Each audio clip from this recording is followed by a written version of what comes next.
The most common issue when it comes to brakes is a screeching or a grinding noise. If you hear screeching or grinding noise, then there's something wrong with your brakes.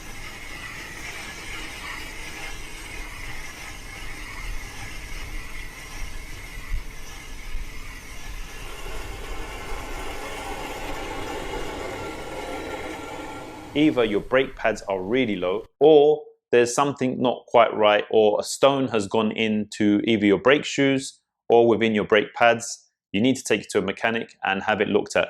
It should be safe enough to drive if that's your first destination when you hear the noise. Now we're going to have a look at the brake pad wear through the front wheel of this car. So as you can see, there is enough space through the rims to have a look at the brake pads. With a light on and with decent vision, you can have a look at the brake pad, which is right in the middle of the camera. If you zoom in, you can see that it is about 50% worn compared to a brand new brake pad. It still does have life in it, but I would recommend that this wear of brake pad would need to be replaced pretty soon. So my advice to drivers is make sure you service your vehicle within the service interval set by your manufacturer. This will ensure that a qualified person will be checking your brakes within a reasonable period of time.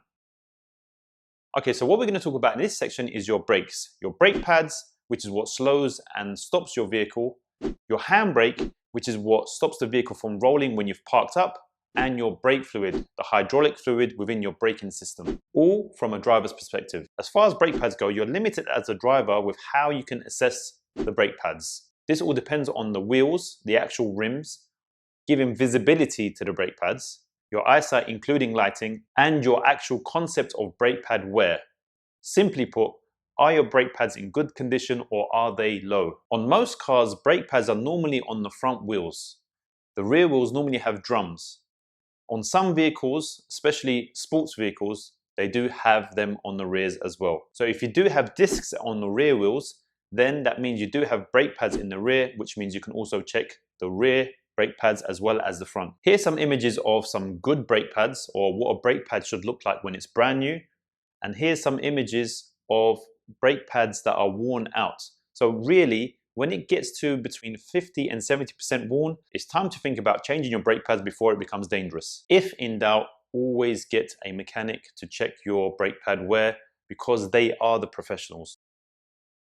Okay, so regarding your handbrake, you have either a lever that you pull up or a foot pedal that you push down to activate it, or on newer cars you have a button that you press which actuates the electronic handbrake system. Now on conventional vehicles, your handbrake is actually operated by brake shoes. This is within the drums of the rear wheels. You can't see the wear of these shoes. The easiest way a driver can check if their handbrake is in good condition is to park on an incline and activate their handbrake. Now, if you activate your handbrake on an incline and the car is still rolling, that means there is a problem with your handbrake system.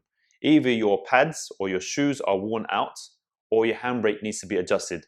This would need to be taken to a qualified mechanic to find out what the problem is. Obviously, if your car doesn't roll when you're parked on an incline with your handbrake on, that means your handbrake system is working good. But if you have an automatic gearbox, you need to make sure that your car is in neutral when you're checking your handbrake system. This stops your gearbox acting as a parking brake as well. Because if you put your vehicle on park, it will stop the vehicle from rolling even if your handbrake is off.